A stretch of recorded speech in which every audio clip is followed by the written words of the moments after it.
Hey everyone, it's Pastor Tom from Van Meter United Methodist Church, and I just wanted to talk for a minute about the importance of this week. It's Tuesday in our Holy Week. Tomorrow actually starts Passover.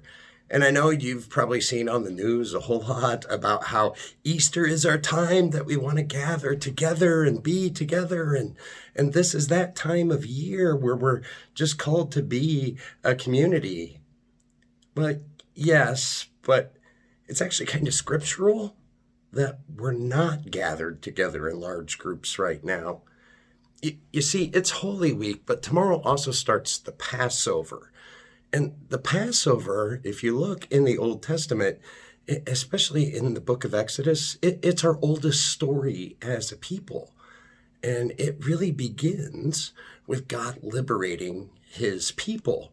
Well, if you read that story, what happens is God directs the Hebrews to gather into their homes and to take the blood of a lamb and mark their door with it. And the reason for that is they're supposed to gather in their homes as a family because God is going to come through Egypt with a great plague that's going to take out so many lives. But he passes over those homes of his chosen people, the ones with the blood smeared over the door. Our oldest story as a people, this thing called Passover, this thing that Jesus came to celebrate, this Maundy Thursday that so many people use as a way to celebrate Jesus' Last Supper with communion, something that we're going to hopefully do together, but virtually. I just want you to know that even then, in that story, and actually the celebration of Passover, it's not a great time of community. It's a great time of being with your primary small group. The Seder meal is when you have those closest to you, your most intimate family together with you, and you share a meal. Mainly that most of you have all worked so tirelessly to provide. It's a time to remember that liberation for your people was given, but it required us to stay in our homes and hide from a great illness that was going to pass over a vast amount of people.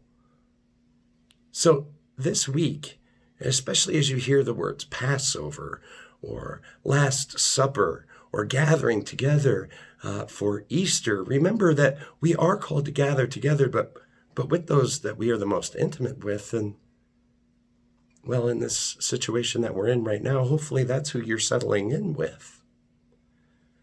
This is going to be an Easter you will never forget. Don't forget that Easter story either. It's not like Jesus showed up and thousands or hundreds of people were gathered there to worship. He showed up to one or two people in one or two places.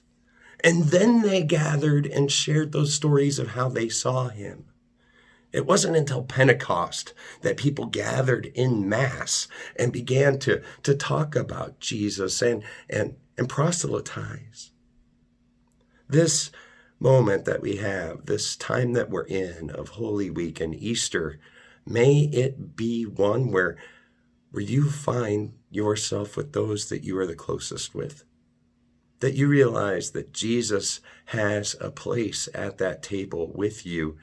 That just because we're not gathering together as a community doesn't mean that Easter isn't happening. Maybe it's happening the way it's always supposed to.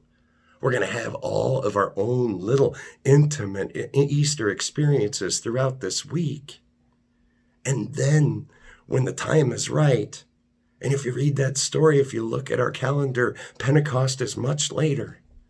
We'll gather together and we'll share those stories in our own tongues so that our own people might understand in new ways that they never could have before. I'm praying with and for you. You are not alone. None of us are never alone. Be smart, stay safe, live love. You are a beloved child of God. And so is every person, yes, every person you come in contact with. Please show that in one simple way today. Stay home. Be safe. Gather with those the most intimate. Have those Easter moments. You really might be surprised how and where Jesus shows up. God bless. I'm praying for you, and I hope you're praying for me. I know the best of it is God is with us. Amen.